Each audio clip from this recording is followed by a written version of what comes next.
Jika engkau menunjukkan siapa dirimu dan apa yang kau inginkan dari diri saya, maka saya akan mengikutimu kemanapun kau membawa saya.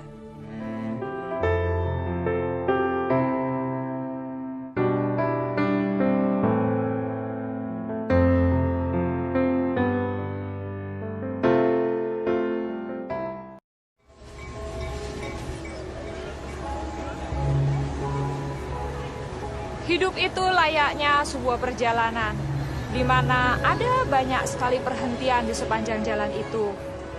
Terkadang berliku, kadang terhalang rintangan. Tapi ada kalanya indah dan terjadi hal-hal yang tidak terduga. Inilah sebuah perjalanan, jalan hidup saya. Nama saya Dini Widianing Tias. Saya bukanlah seorang aktris, tetapi sayalah Dini yang sebenarnya dalam cerita ini. Perjalanan dimulai.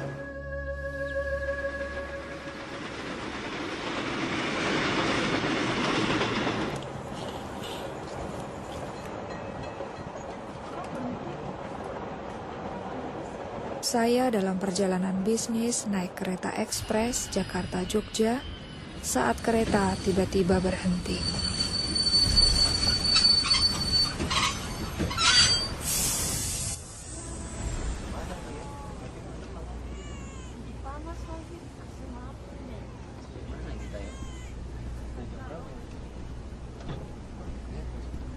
Permisi Pak, kenapa kereta api berhenti?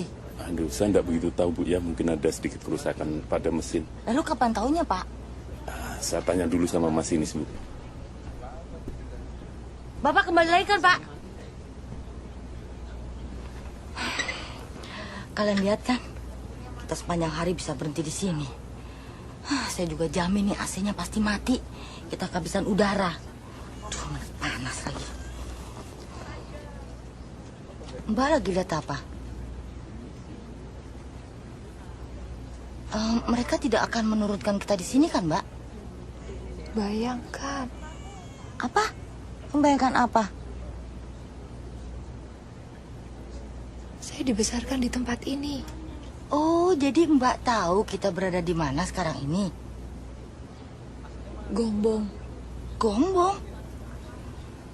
Aduh, saya dijemput adik saya di Jogja. Jam berapa ya sampai sana? Aduh, mana sih konduktor itu? Kok nggak balik, Pak?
Keluarga Tejo Kurniawan.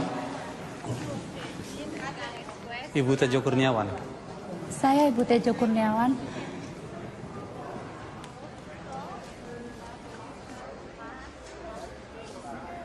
Pak Tejo mengalami serangan jantung. Serangan jantung? Bagaimana mungkin, Dok? Memang dalam laporan UGD yang disampaikan kepada kami tidak dapat memahami apa yang terjadi. diare dan Beberapa saat yang lalu, Namun, Bapak terlihat setelah sehat-sehat pemeriksaan saja. secara menyeluruh, bahkan juga Kemudian pemeriksaan sakit darah, karena diare kami mendapat dan baik muntah-muntah. indikasinya bahwa kolesterol yang Beberapa tinggi jam setelah dibawa ke rumah sakit, Bapak alami serangan jantung, lalu meninggal. kami juga harus Bapak menyampaikan meninggal kepada begitu ibu saja. bahwa Saya merasa disambar apa yang kami petir. miliki, apa yang kami bisa sudah kami lakukan untuk menolong Pak Tejo. Namun Pak Tejo sudah tiada. Tak mungkin. Tak mungkin Mas Tejo meninggal. Tidak mungkin. Apa yang terjadi dengan saya? Kami turut berduka cita, Bu. Mohon maaf.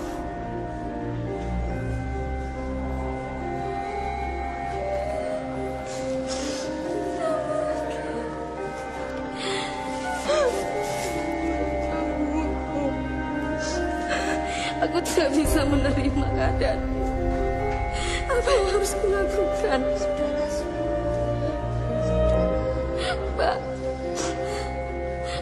ada yang harus kubicarakan padamu, Mbak. Ternyata Bapak berselingkuh dengan Bule Sundari, saudari ibuku.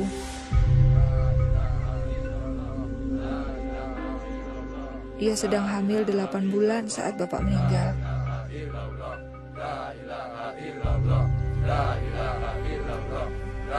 Tidak hanya itu, ibu saya juga sedang hamil saat itu. Saya tidak tahu harus berbuat apa atau kemana saya harus berpaling. Selama ini saya menganggap Bapak seorang pahlawan. Allahu Akbar, Allahu Akbar, Allahu Akbar, Allahu Akbar.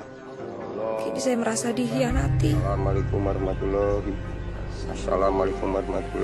wabarakatuh. Silakan Pak, Saya cemas tentang bagaimana hidup keluarga kami jadinya. Bapak-bapak, ibu-ibu, Assalamualaikum warahmatullahi wabarakatuh. Saya berumur 12 tahun, anak tertua. Dan sekarang ibu saya sedang mengandung lagi. Kepada bapak-bapak, ibu-ibu, Dan ibu tidak bekerja. Bagaimana kami bisa bertahan hidup? saya mohon dan saya harap kepada bapak-bapak dan ibu-ibu untuk memaafkan dia. Saya yang akan bertanggung jawab. Amin. Wassalamualaikum warahmatullahi wabarakatuh.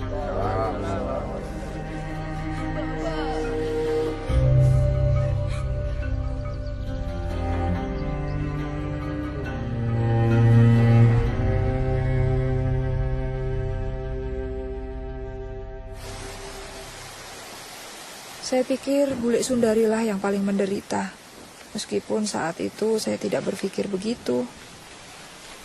Karena perselingkuhannya dengan bapak saya, kehamilannya adalah aib. Karena itu dia pergi meninggalkan Gombong dan tidak tahu pergi kemana. Meski begitu, aku sudah menasihati Wulandari. Terus gimana, Mbak Yu? Sebenarnya aku katakan bahwa aborsi akan menjadi salah satu jalan untuk mengatasi semua permasalahannya. Kita kan harus berpikir secara realistis, toh? Udah dengar belum, Mbak Yu? Apa? Mas Tejo itu loh punya garwo simpenan. Istri simpenan? Iya.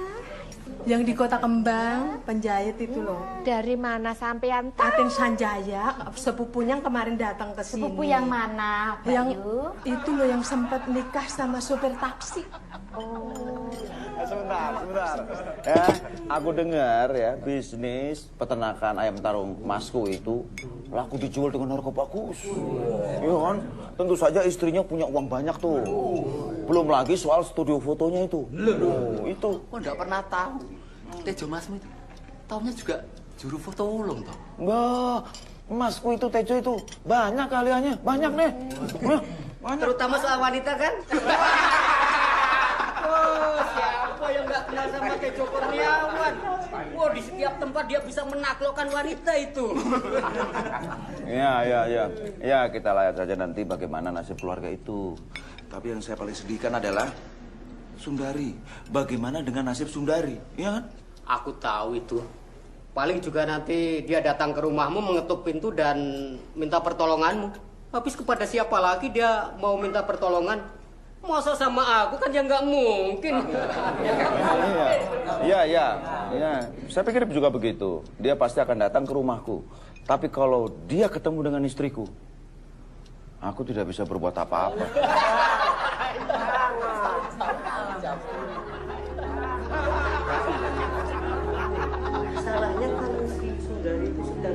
Orang-orang yang kami harapkan untuk menolong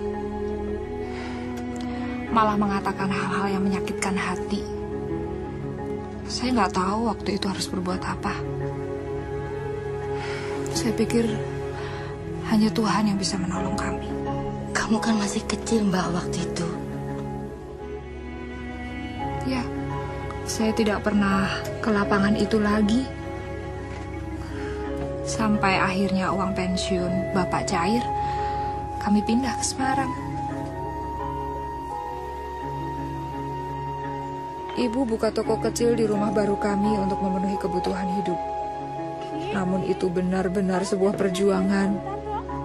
Sampai akhirnya ibu memutuskan menyerahkan 2 adik perempuan dan 1 adik laki-lakiku diadopsi oleh orang lain. Saya juga dengar keadaan Bule Sundari bertambah buruk. Setelah anak laki-lakinya lahir, dia pindah ke Sukoharjo dan tinggal dengan nenekku. 2 tahun berlalu, itu tahun-tahun yang sulit untuk dilalui.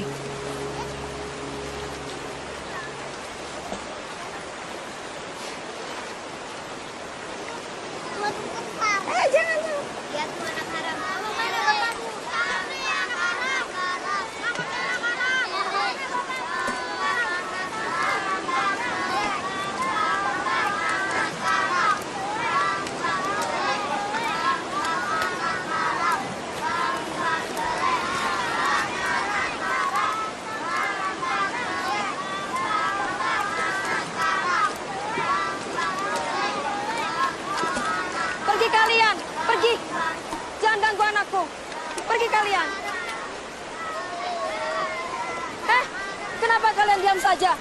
Itu kan anak-anak kalian. Jadi begitu cara kalian mendidik dan membesarkan anak-anak kalian. Anak kalian yang haram, bukan anakku. Hei, tidak ada yang nyuruh kamu bawa masalahmu ke sini, tahu? Maksudmu, kamu mau mendidik kami? Bagaimana kami harus mendidik anak-anak kami? Hah? Lalu siapa yang mendidik kamu supaya kamu tidur dengan setiap laki-laki yang kamu temui? Paling tidak, aku menunggu sampai menikah untuk punya anak. Tidak seperti kamu. Tidak jelas siapa bapak anakmu.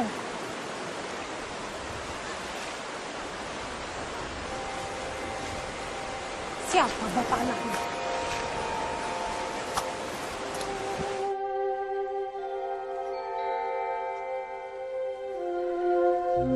Tidak ada tempat lain lagi buat Bule Sundari dan Bambang. Mereka meninggalkan Sukoharjo dan datang ke Semarang. Bertentangan dengan keinginan saya, ibu ternyata mendengarkan permohonan Bule Sundari dan memutuskan untuk menerima mereka. Bagi saya waktu itu, masalah sudah cukup banyak.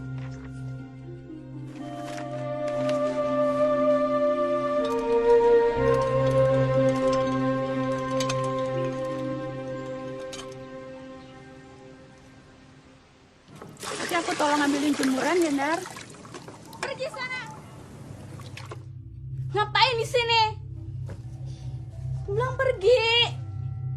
Kamu tahu enggak? Tuh benci sama kamu.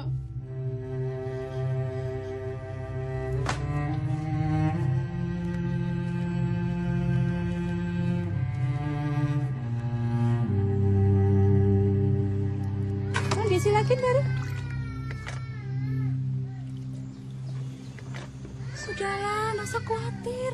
Kan ada Dini yang jaga.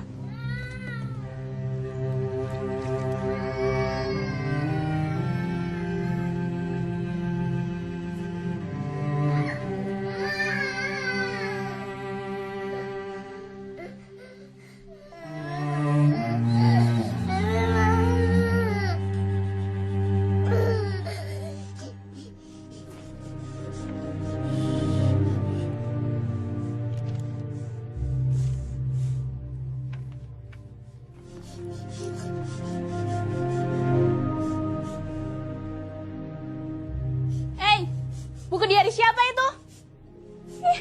Apa hak bule baca buku diari orang? Bos ini nggak? Bos ini!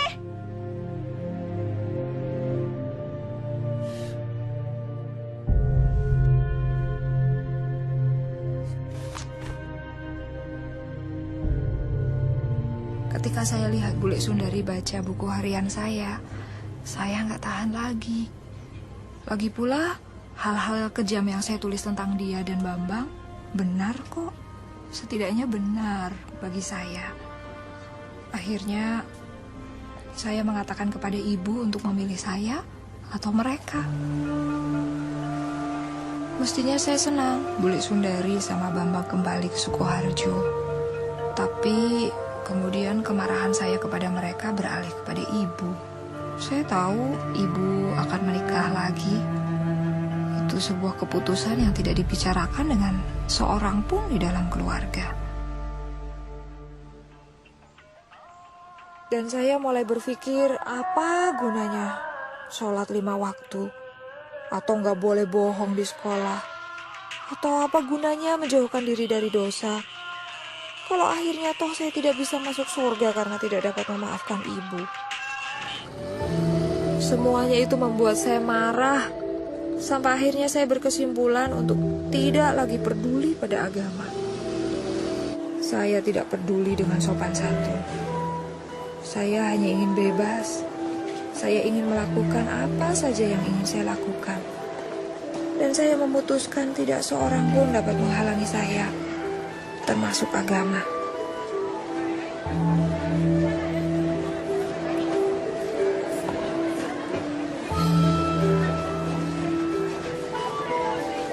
Saya mulai melanggar setiap peraturan yang ada. Waktu itu saya kelas 1 SMA. Saya melakukan apa saja yang saya mau. Tapi kemudian saya melihat hal-hal yang mengejutkan. Saya melihat seorang teman saya merangkak begitu rupa di atas lantai. Dia alami pendarahan karena keguguran. Atau teman saya lainnya yang dipenjara karena ia tertangkap basah mencuri. Dan saya mulai bertanya pada diri saya sendiri, apa kehidupan seperti ini yang saya inginkan? Hidup yang diatur oleh agama tidak membuat saya bahagia.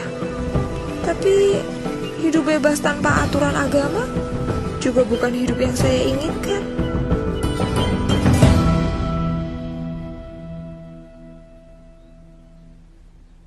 Kemudian Ramadan tiba. Dan saya mendapati diri saya kembali kepada iman saya. Setelah sekolah, saya mulai menghabiskan waktu dengan membaca buku-buku agama dan mengaji. Saya mulai membaca Al-Quran dengan tulus dan merasakan keinginan yang besar untuk lebih dekat dengan Allah. Saya benar-benar ingin mendapatkan kedamaian.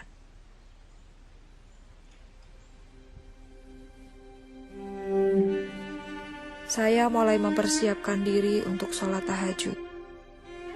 Saya ingin menanyakan banyak hal kepada Tuhan. Dan saya punya keyakinan yang kuat bahwa apapun yang saya minta malam itu, Tuhan akan mendengarkan saya dan memberikan jawabannya. Allahu Akbar.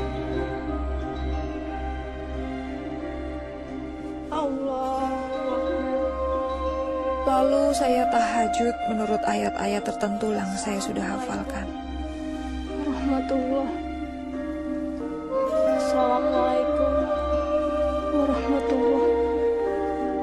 Saya benar-benar hancur hati dan menangis kepada Tuhan. Ya Allah, Dari hati saya yang paling dalam, saya ingin menyenangkan Kau lebih dari apapun. Tunjukkanlah saya jalan, maka saya akan mengikuti Engkau manapun Kau pimpin. Tapi jika Engkau tidak menunjukkan jalan mana yang harus saya tempuh malam ini juga, jangan salahkan saya. Jangan salahkan saya, karena saya memilih jalan saya sendiri. Namun, jika Engkau menunjukkan siapa dirimu dan apa yang Kau inginkan dari diri saya, maka saya akan mengikutimu kemanapun Kau membawa saya.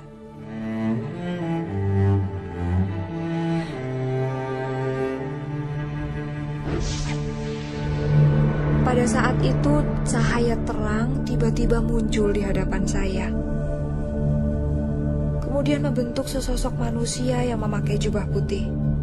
Saya tidak dapat melihat dengan jelas wajahnya, tapi kehadirannya entah mengapa memberi saya ketenangan dan keyakinan. Dan tiba-tiba, entah bagaimana saya menyadari bahwa dia adalah Isa. Dan dia berkata, "Ikutlah aku." Dini, ikutlah aku. Saya bingung karena saya pikir, Tuhan, saya ini kan orang Islam, bagaimana mungkin saya mengikuti Engkau? Kau adalah orang yang dipanggil Tuhan oleh orang-orang Kristen. Tuhannya orang murtad, yang tidak mengenal Allah. Dan ia menunggu saya untuk datang kepadanya. Air mata saya mulai menggenangi wajah, dan akhirnya saya berkata, "Tuhan, jika ini adalah jalan kebenaran, maka saya ingin mengikuti Engkau." Pada saat itu saya merasakan damai yang belum pernah saya rasakan. Saya melihatnya tersenyum dan kemudian pelan-pelan pergi.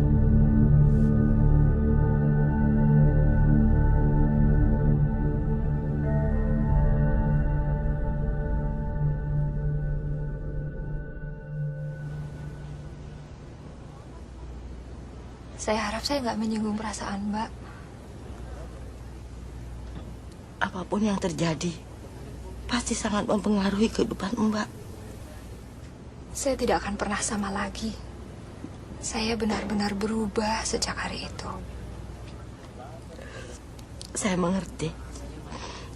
Lalu apa kelanjutannya, Mbak? Saya mulai mencari orang Kristen. Di desa saya tidak ada satu orang pun orang Kristen. Tapi di desa seberang ada.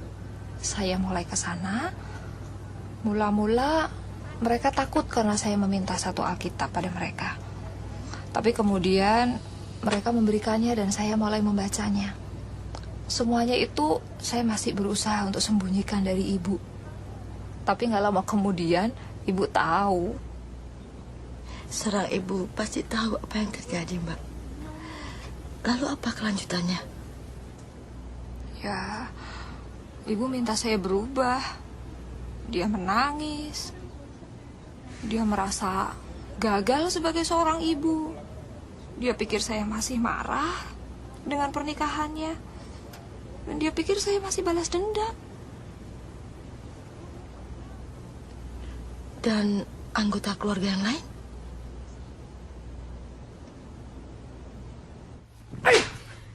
Terkutuk kamu! Kamu sudah bukan anggota keluarga ini lagi! Arif, jangan terlalu kasar. Dia masih perlu waktu untuk memikirkan kembali. Tapi dia sudah diberikan cukup banyak waktu untuk memikirkan ini kembali. Cukup! Cukup! Aku telah berjanji kepada Tuhan. Jikalau Ia telah menunjukkan jalan itu kepadaku, aku akan menurutinya. Aku tidak bermaksud untuk melukai siapapun di ruangan ini. Tapi aku telah membuat keputusan. Duh, Dini, ibu dan ayahmu juga sudah membuat keputusan. Sebagai orang Islam yang sekaligus orang Jawa, mempunyai tanggung jawab dan kewajiban yang sangat berat, yaitu membesarkan dan mendidik anak-anaknya. Kewajiban anak-anak adalah menghormati, tunduk, dan taat kepada orang tuanya. jika kamu masih tetap saja senantiasa memilih jalan hidupmu sendiri dalam soal agama, maka kamu juga harus bertanggung jawab untuk hidupmu sendiri. Kamu tahu apa artinya itu? Kamu harus mencari uang sendiri untuk segala sesuatu. Makan, sekolah, tempat tinggal, semuanya. Semuanya. Duk, Dini, maksud pamanmu itu berarti kamu sudah tidak lagi mempunyai hak untuk meminta segala sesuatu pada orang tuamu. Mengerti? Nah, sekarang ambil barang-barangmu dan pergi.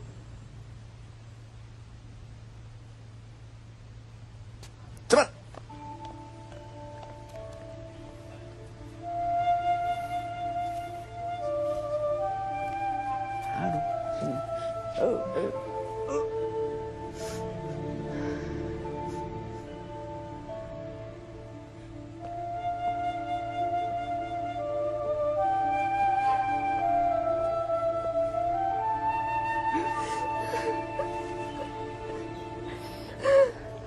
Saya tidak tahu dari mana kekuatan itu datang. Tapi saya pergi dari rumah dan pindah ke kota lain, yaitu Solo. Saya berumur 16 tahun saat itu. Saya kontrak sebuah kamar di sebuah rumah kos dan melanjutkan pendidikan untuk menjadi pekerja sosial. Saya sudah menyelesaikan tahun pertama di kota Semarang. Orang di bagian administrasi sekolah di Solo menerima saya sebagai siswa pindahan tanpa banyak pertanyaan. Usai sekolah, saya bekerja setengah hari dan berhasil bertahan hidup. Saya berpikir, jika sesuatu berjalan tidak sesuai dengan rencana, saya bisa datang ke rumah nenek dan minta bantuan. Saya tinggal di Solo selama 3 tahun. Saya cukup sering datang ke rumah hanya untuk berkunjung saja. Kemudian setelah saya lulus dari sekolah, saya dapat pekerjaan di Semarang. Kemudian saya kembali. Pertama-tama sih memang sulit, tapi akhirnya segala sesuatunya jadi normal. Lega rasanya. Akhirnya berakhir juga ya, Mbak. Mereka pasti berjuang untuk bisa memaafkan.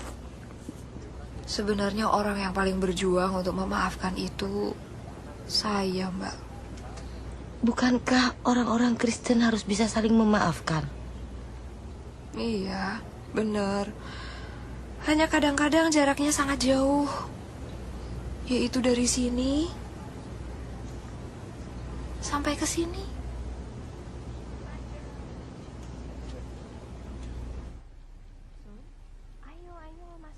Silakan duduk. Nggak usah repot-repot, Mbak. Kamu kelihatannya capek sekali. Ya, saya nggak capek, cuma khawatir. Mbak, aku pikir kalau kami pindah kemari, Bambang akan berubah. Kalau sekarang coba Mbak lihat, kerjanya cuma duduk melamun di kamarnya atau cuma jalan-jalan saja. Itu tidak baik loh buat anak muda seperti dia. Bambang itu perlu kerjaan.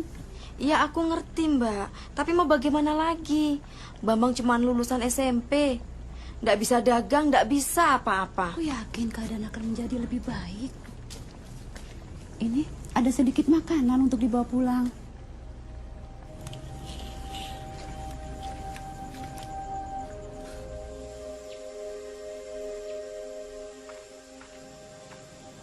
Assalamualaikum.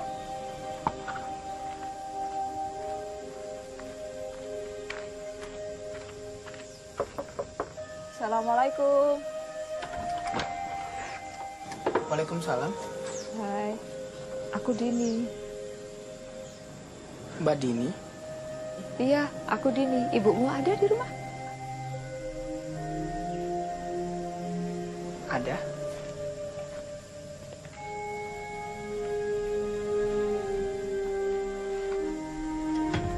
Bu, Mbak Dini datang.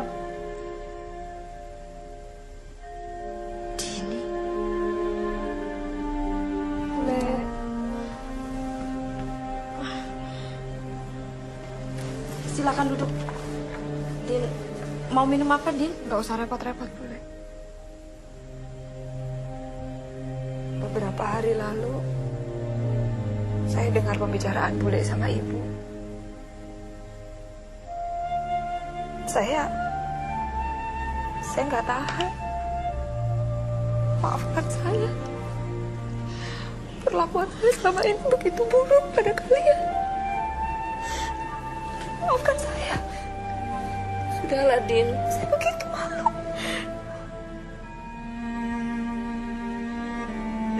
Aku mohon maafkan aku.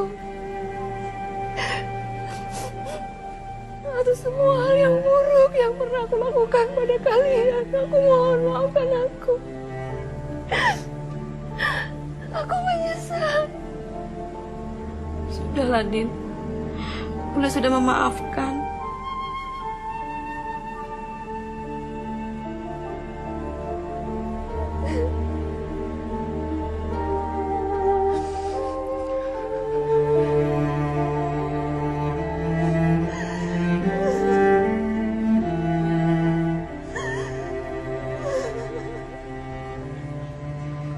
Saya mengajak Bambang ke Jakarta. Ketika kami mulai mapan, saya memberinya uang untuk berjualan sepatu di pasar.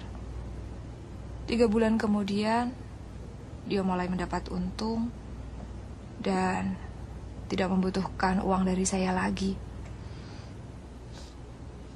Di mana dia sekarang? Dia di Jakarta. Dia baik-baik. Saya selalu menangis kalau mendengar cerita yang akhirnya bahagia. Tapi itu belum akhir cerita. Lalu apa? Apa ada yang lebih baik? Ya, karena ternyata masih ada 1 orang lagi yang saya belum maafkan. Pamanmu yang menampar kamu. Kalau ada saya, dia nggak bisa menampar kamu, Mbak. Bukan dia. Yang saya harus maafkan adalah bapak saya. Bapakmu? Kan katanya sudah meninggal waktu Mbak masih kecil. Iya. Yang meninggal dan meninggalkan saya dalam banyak kebingungan. Yang meninggalkan saya dengan banyak kepahitan. Yang mengharuskan saya cari jalan keluar sendiri. Dan sekarang Mbak sudah memaafkannya. Kapan hal itu terjadi? Baru saja.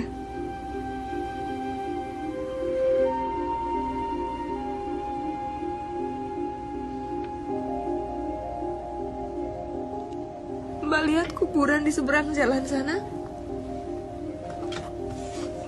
Iya, saya melihatnya.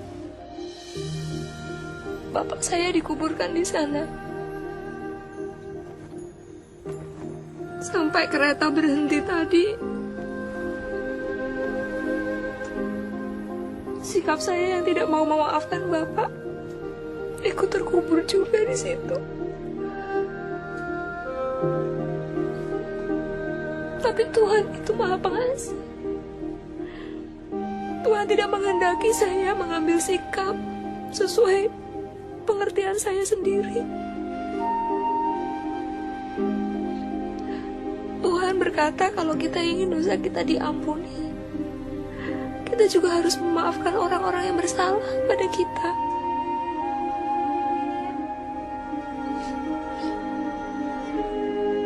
Saat saya bercerita ini, saya ingat betapa sebenarnya saya sangat mencintai bapak saya. Dan bapak juga mencintai saya. Kami punya masa-masa yang indah, masa-masa yang manis untuk diingat. Sepertinya kereta ini berhenti hanya untuk kamu, Mbak. Saya juga berpikir begitu. Sepertinya Mbak seakan sangat mengenal Tuhan. Dan seolah-olah Tuhan itu sahabat Mbak. Tuhan berkata agar aku mengikut Dia. Saya nggak selalu tahu kemana Tuhan membawa saya. Tapi saya tahu satu hal. Dia bisa dipercaya untuk membawa saya kemanapun saya harus pergi.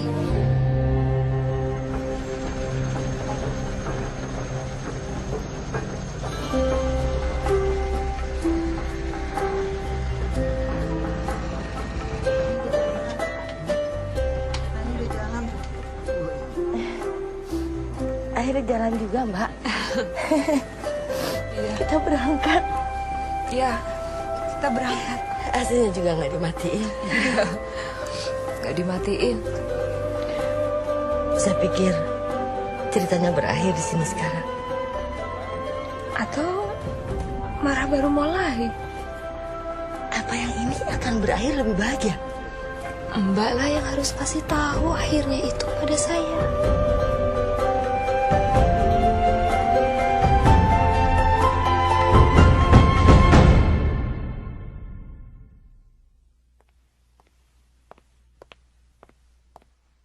Ketika orang yang kita hormati mengecewakan kita merasa kecewa.